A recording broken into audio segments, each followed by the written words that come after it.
د طالبانو هغه مهم وړاندیز چې زلمي خلیلزاد له ولسمشر غني څخه پټ کړی و. طالبانو اشرف غني ته څه وړاندیز کړی و، څه یې ویلي و، نور جزئیات په ویډیو کې وګورئ او چینل سبسکرایب کړئ.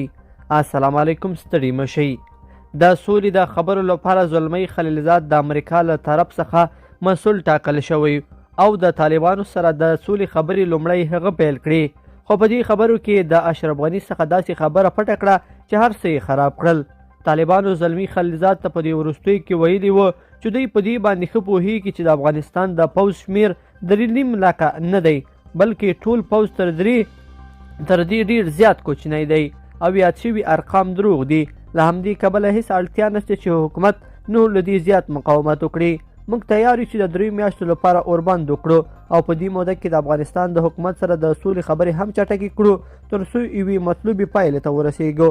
طالبانو دا خبرې خلیلزاد ته وکړې او ورته وویل چې دا خبرې د اشرف غني ته ورسوي.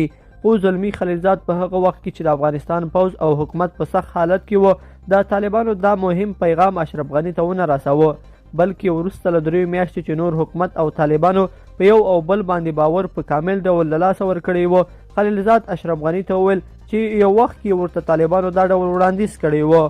د چارو شنونکي وایي چې له لومړي سر څخه زلمي خلیلزاد د اشرف غني د سولې له خبره ګوښه کړ او هغه یې یو ډول منځوي کړ.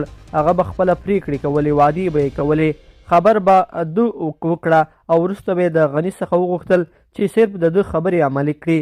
پایله یې دا شوه چې د 1.5 کال په تېرېدو سره سم افغان حکومت او طالبان د سولې په خبرو کې بریا ترلاسه نه کړه او خبره جنګ ته ولاړله.